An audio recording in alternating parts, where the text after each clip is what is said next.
Welcome back to the Lanterne Rouge Cycling Podcast presented by Zwift. Now, maybe during the Tour de France, you thought, oh, you're overhyping this stage, but a lot of the Tour de France stages, almost all of them delivered, unlike last year. And we hyped up the potential of the Stage 5 from Irun to Bilbao a fair bit, 188 Ks. We have the Alto del Vivero climb twice. They do a lap of the finish through Bilbao, 4.6 Ks, 8%. There's some medium mountain climbs preceding it. There's then the best part of 16 kilometers, which is a highway, not particularly technical descent into Bilbao. And we said, or I said, maybe not expecting it, but this could be a great launch pad for teams like Quickstep with an Alaphilippe and Evenepoel and the team they've brought to take time. The man who's won San Sebastian twice, even Movistar yesterday. I said, if Enric Mas feels good and your team is strong, which it does look strong with Rojas, Oliveira, and others, Mulberger, try something. Thin out the GC guys. You never know. But yeah, nothing of that sort happened today. Absolutely nothing on GC. All we were left with I think coverage starting late was a delay in break formation and that was curious to me. We don't really know what happened or why. It just took ages for the break to go. Said on PCS Live Stats that Jumbo were chasing things back. Was it Hayter? Like, why do you think, Benji? Because Hayter seemed to want to get in the break. Yeah, even Hayter was trying to get in the breakaway with 175 kilometers to go. He was then joined by a counterattack, including the likes of Rein Tarame, Donovan, Azurmendi, and Guglielmi. That's not a dangerous break for me. I think the only person that is close in GC there is Ethan Hayter. Does Jumbo consider Ethan Hayter as a GC rider? In my opinion, they shouldn't. So I would have no issue to say, oh, let's give this guy the red jersey and just force a bit of leadership issues at Ineos. Because what happens if Ethan Hayter takes red here, for example, at the end of the stage? Is that an issue for Jumbo? I don't think so. No, and then maybe Ineos force the team to ride for him a little bit and they defend the jersey. Like, I think tomorrow's a pretty soft finish. Like, do Ineos expend resources? Or maybe, I don't know. But I agree. Maybe they were chasing Pidcock in the Tour de France as well. Maybe they just don't like British guys under 25 in the white jersey, the young riders jersey. That could be an explanation. But yeah, eventually a huge break did go rapid fire. Rudy Mollard, Lawson Craddock, Alessandro De Marchi, Niki Sant, De La Place, Impi, Masnada, Mulberger, Soler, Langalotti, the Monegasque, Azurmendi, Caicedo, Malechki,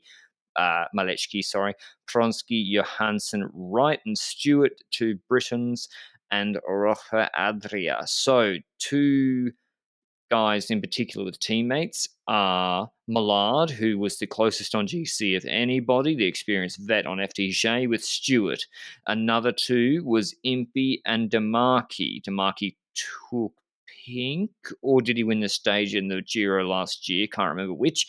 And Impey's not bad in a Spanish flat finish like this either. But one man, Benji. Well, actually, first of all, no one that we thought. Where's Padun? Millard replaces Pacher, so Pacher obviously gets a pass. But is that everyone you expected to get in this break? And particularly, are you surprised Masnada's in there on Quickstep after yesterday? When it comes to Bodden, I wasn't necessarily expecting him to be in there. I don't know why, but Bodden seems like less of a breakaway rider than that one Dauphiné had, for example. In other stage races, he was never the everyday breakaway rider. In the Vuelta, he did it in stage 20, I think, last year. But when it comes to other riders, Taname tried at the start of the stage. He got conquered by Jumbo at the start of the stage. So that didn't work out. Am I surprised that Pacher is not in there, considering his teammates? They're not really in that sense, like you mentioned. But when it comes to Masnada, I don't know. Like yesterday, I had my plan of Quickstep that I rolled out. Put a rider in the breakaway as the satellite rider in the race, and then see if he can attack with Evenepoel on one of the Vivero climbs. It's more useful to have a satellite rider, in my opinion, when you've got a attack on the first of the Vivero climbs, but that was a bit early. Is it still useful on the second of the Vivero climbs? I don't know. But No, in the end, he would slow Remco down on that yeah, that's descent, I true. reckon. I actually agree there. Like, there's no point of having him there extra. Even when it comes to Mosnada being there after the first Vivero climb, would he also slow down Evenepoel in the flat section? Probably. I mean, yeah. How much can he help? The little bullet.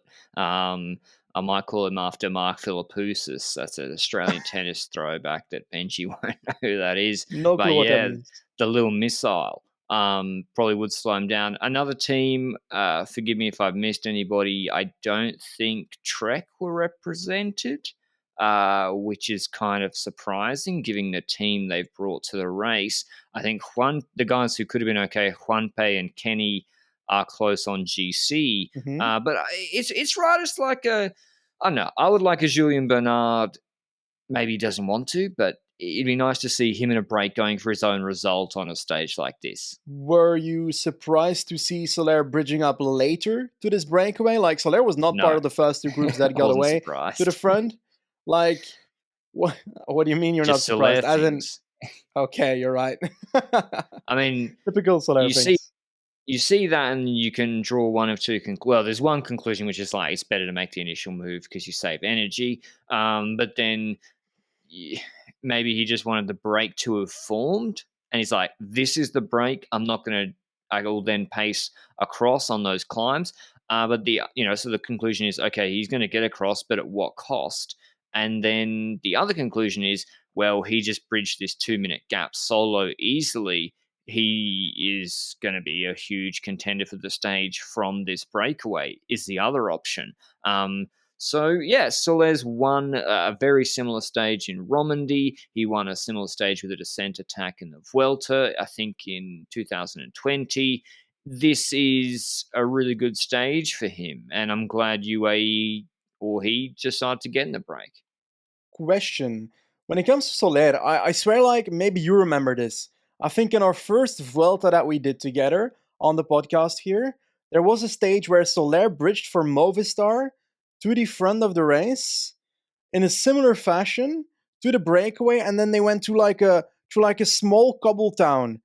And I don't know what happened there, but I swear we were talking about Soler similarly in that stage as we did in today's stage about bridging up to a breakaway and then trying to win from that breakaway. So it is something that he tends to keep on doing. I think it was somewhere in the 2020 Vuelta, but Yeah, that's the original tug, buddy. That's the original one on the tell me pod. more. Well, it must have been Erviti, I reckon, or Oliveira that Uh tugged him huh. across.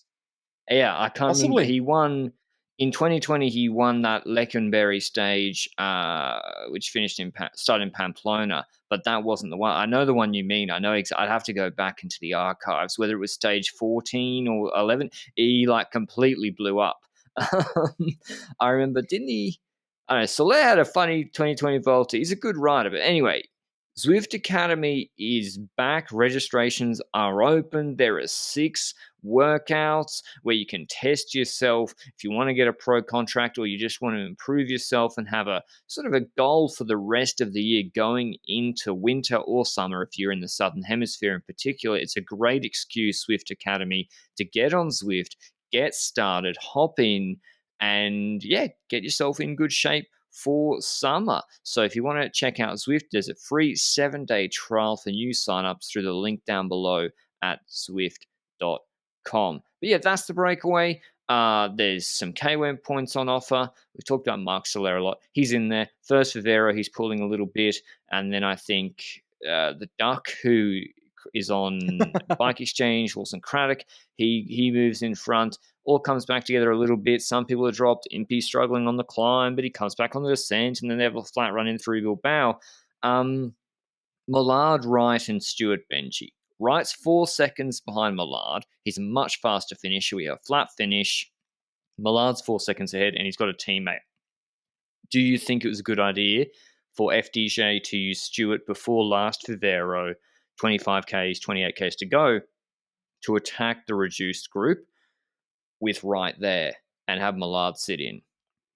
Yeah, I think that was a white decision, personally. Because if you look at what rider Jake Stewart is just separately from the Molar discussion itself. He's the type of rider that if he just rides in that group to the final climb, what is he going to do? He's not even going Dropped. to be able to properly set up Molar anyway, so he's going to drop. So if he sets himself up in a similar way that Van der Poel did in that Giro stage that, was it Butrago eventually won in front of Leemreize, where Van der Poel decided to, before the climbs, Yes. try and take a lead, hopefully keep it on the climb itself. That ended up not happening. When it comes to Stewart, he tried a similar thing here. Tried to get away before the last Vivero climb, got a proper gap because, like, let's be honest about it. If he goes ahead, the other group is people that are isolated because I think the Marquis was gone and MP was still there when it comes to Israel Startup Nation. So Israel Premier Tech now, they changed their name ages ago, but I'm still not used to it. Anyway, like, his gap kept Well, and Wright, increasing. everyone knows Wright's fast as well. So Yeah. why would Pronsky and Langalotti on Burgos help him? And then Soler was finessing hard. Like, Soler was finessing too. And the gap went to 40 seconds. So I agree with you. I think it was a good move from Stuart and Mollard. It's sort of half worked out in the end.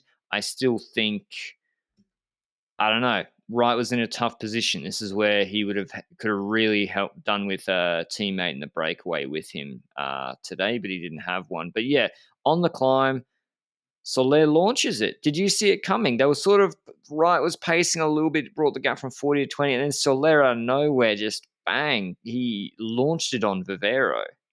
It's kind of typical Soler ride because Valley before the Vivero climb, he also did a similar move on the flat section. And on the climb before, when Craddock was ahead, he also tried a similar thing in the chase as well. But this time it was proper because when Soler made that move, it looked like he didn't initially have the gap, and then we got to see the front of the race for a second. And we thought, okay, it's still a significant gap for Stewart. He's on a not so steep section. He's about to get onto a steeper section towards the top again. And then suddenly we got a view of Soler again, and there was no rider behind him. So he must have kept up that move quite a bit to the point that the elastic snapped to the group behind. And they were probably looking at each other of who's going to respond to this. Is Wright going to take it up again? Is someone else going to try and move towards them?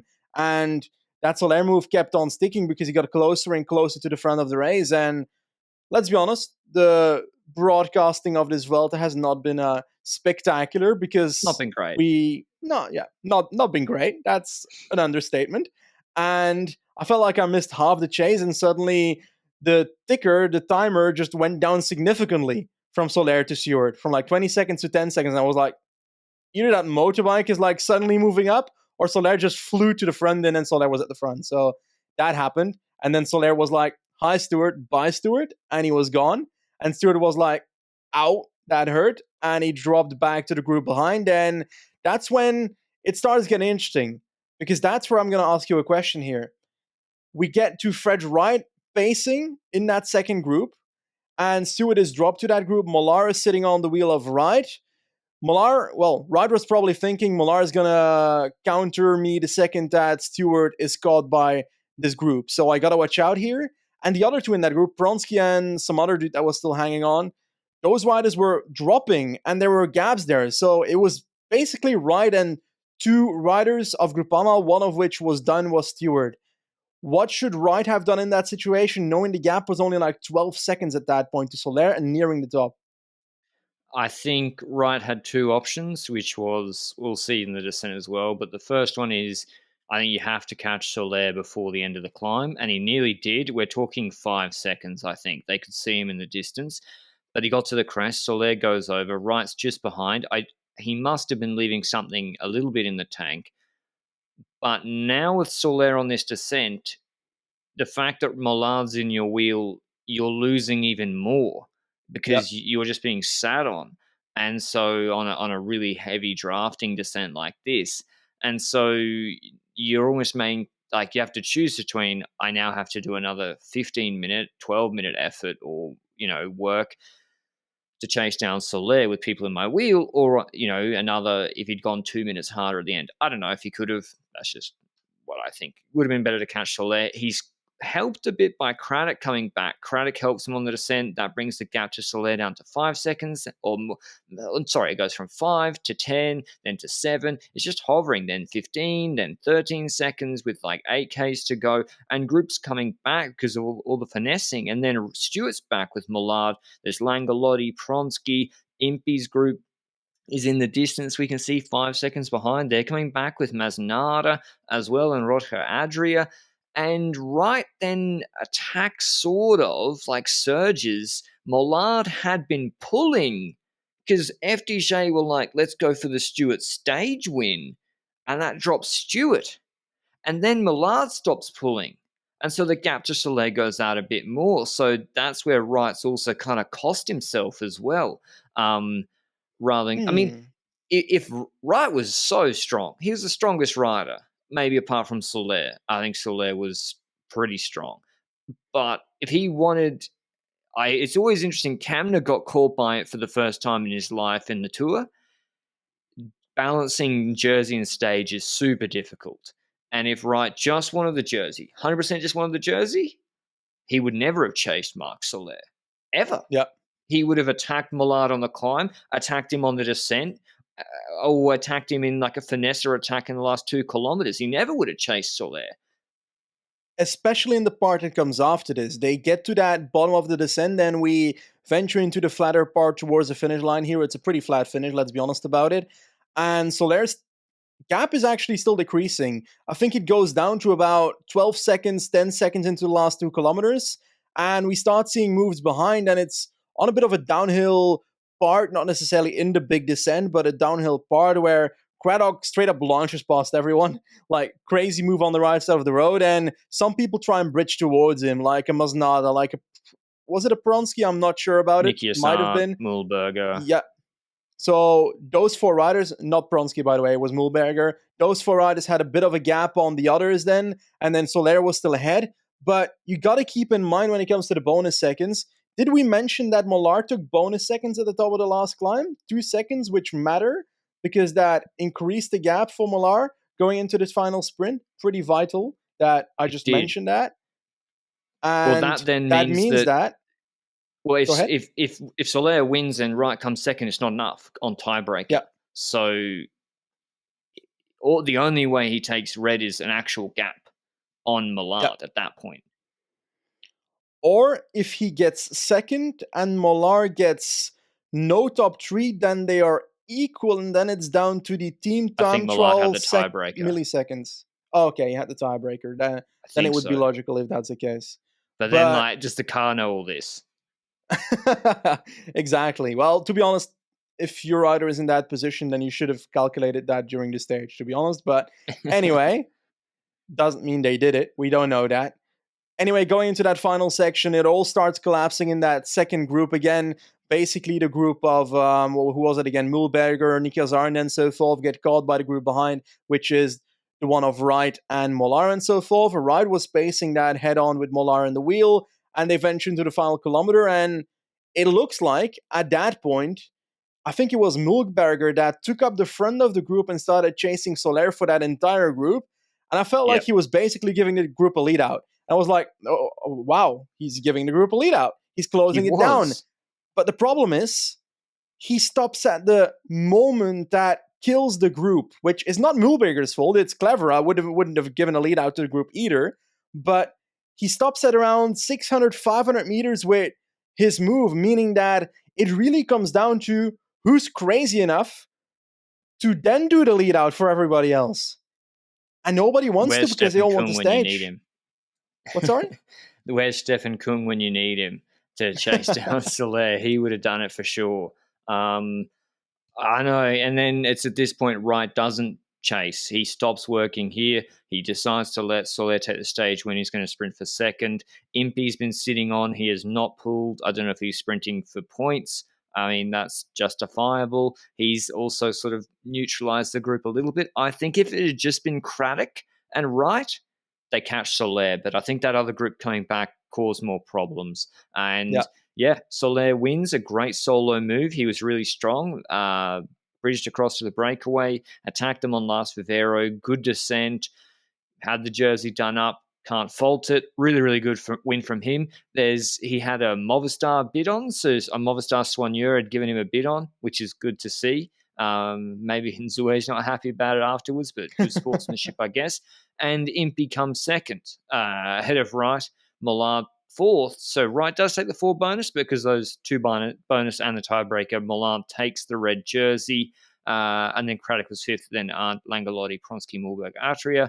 GC is just Millard, Wright, Arndt, and Craddock. But yeah, Wright's 2 seconds behind Millard. We have not said a single thing about the GC group because it was Robert Hessink doing a good job pretty much after Turnison just pacing the group. I don't know how far behind, where they finish. 5 minutes behind. So Jumbo just controlled the gap fairly tight, nothing crazy. Let it out a little bit at the end to 5 minutes and job done. Red jersey on Millard's shoulders.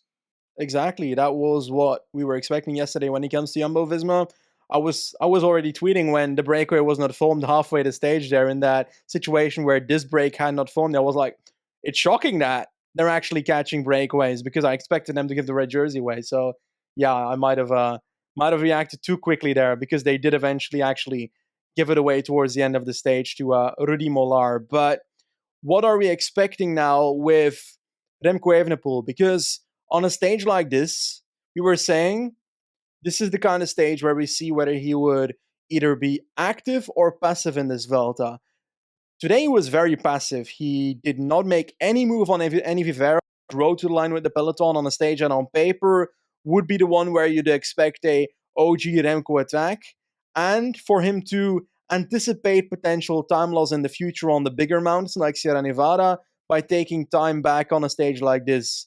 Does this mean he's either very confident in those Sierra Nevada climbings where he thinks he can take time and doesn't need his bonus in advance? Or is it the opposite where he is fearing that he will lose time on Sierra Nevada? So on these kind of stages, he's like, I should make sure I spend as little energy as possible. Which of the two do you think it is? I think they're probably trying to be conservative. It is interesting to see. We spoke about this before this year about how when time trial gains aren't materialized, teams pretend like they won't happen and then scramble after they've happened and try and do something. And this is sort of the opposite. It's like the third week of this Vuelta is super soft. This is a stage for Remco in the Basque Country. That being said, Benji, is his team good enough to do anything? Seri Yeah. and Vivaika lost 4 minutes on the stage. I know Vivaika moved to the front on the last Vivera. Alaphilippe got dropped, like from a huge group, got dropped today. Like we're talking a group of 60 with like what, Turnison pacing, or like what is going on? But he gave a beat on to Remco, so he's clearly working for Remco today. And let's be honest about it. I'm not saying he's not working for him. I'm saying he can't help. Like if the plan is to launch, like Remco's great and all, but Maori still had to pace La Redoute. Like someone has to set something up. He can't just pace off a sprinter's pace, attack off a sprinter's pace. So that would be pointless and a waste of energy. So I don't know. The team is not looking particularly good. Masnada, who dropped yesterday from Cataldo's pace, is suddenly in the break today. A bit curious to me what's going on there still. Anyway, tomorrow's stage from Bilbao to Ascensión al Picojano, San Miguel de Aguayo, 182 Ks long. This is actually quite a difficult stage for this Vuelta. And you'd be like, come on, it's not that hard. Well, for this Vuelta, it actually is. 8.1 Ks, 6.4%. Then a 4K, 7% climb. Then the Collada de Brenes, 6.3 Ks, 8.6% with a bonus gate on top. Let me have a look at this little one. That's not Col de Marie Blanc hard, but it's not far off either. It's pretty consistently steep too. So that's not a bad climb. The problem for it is from the base to the start of the last climb, 23 kilometers, which is a stepped climb, 6.8 Ks, 7.8% at the start, which is quite difficult, but then it levels off so much. So again, Benji, if this was stage 20, there's so many options. You have a satellite rider ready for the false flat drag in the middle, and then you can create a gap at the end when others are eating draft when you're not after the hard section, or you can launch on the Collard de Brenes climb because it is steep, but we're on stage 6. So yeah, I think FDJ will keep it pretty tight. They'll make sure Millard both doesn't have to worry about anyone in the breakaway taking too much time, nor being dropped on that final climb. They'll probably want to set the pace themselves. Will the GC teams really want to do anything and take it up? I'm skeptical that they will on stage 6. My pick for tomorrow is Alexei Lutsenko. I think he was strong in break Ooh. stage 4. I think he knows himself it was the wrong day to go for it, and he was too strong for that break, and the parkour was too light. He's on like 19 minutes, I think, so FDJ shouldn't have a problem with him going in the breakaway. You don't want someone on 6 minutes, 5 minutes going in the breakaway if you're them. And yeah, I think this finish with a shallow gradient after a little bit of a hard section, and then 5-6% is just designed perfectly for Lutsenko. So, like Montegual, I think he takes this. I think that's actually a very good pick. He lost significant time today. He was in that group with Fedorov like on 14 minutes. So that means that Lutsenko might be trying stuff in the future. And if we look back at today's stage, Soler, who won today's stage, was also on 14 minutes yesterday. So it would be a poetry in motion if we have 2 days in a row with that happening. I'm curious what we'll see from a Pinot in this Grand Tour. Will he go in breakaways like this to make it happen? He was on the GC group in this race so far in today's stage. When it comes to GC, Pinot is currently on 11 minutes 14. I'd argue he'd be here for breakaway stages, so he'd be the kind of rider I'd potentially looking at. But what do you see when it comes to the start of the stage being not the craziest when it comes to climbing? Is it climbing enough with that Alto de la Escrita to get climbers instead of rouleurs in the breakaway, or will they need their tug buddies to get Pinot in the break? I think it's not too bad. Like, I know it's only 4.5%, but it is gradually uphill before then as well. I think it's better than those big highways we saw on the Alps or Pyrenees before. So I think it'll be okay. Again, Pinot is on a nice gap. Someone like Champoussin, he's probably deluded himself into trying for GC, and he's on 5:37. This is a stage Champoussin could maybe try and win, but he's too tight, so FDJ will not let him in the breakaway.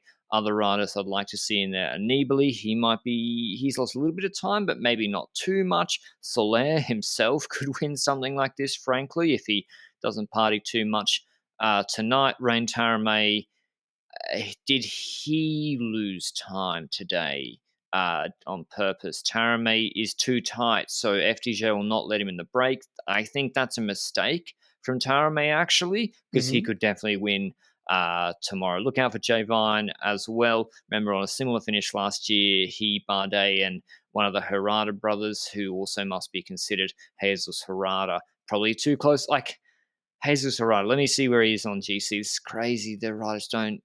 He's on 8:39. Yeah, they probably let him Yeah. in. They probably let him in. I was just about to say that I would pick Jay Vine, but you mentioned it earlier, so I can't pick him anymore. Or am I I still said allowed? like 6 people. You can pick him. I picked Lutsenko. I'll go for Jay Vine, and there we go. It's my pick now. I'm Australia now. Benji is now the Australian whisperer. Okay, that's all from us today. We're expecting another break tomorrow, unfortunately, unless some teams change their mind overnight. But I don't think they will. Maybe a late Miguel Angel Lopez attack. He does love a random attack here or there. Thanks to Zwift as always, and for your listenership. We really appreciate it. And we'll see you with the recap tomorrow. Ciao.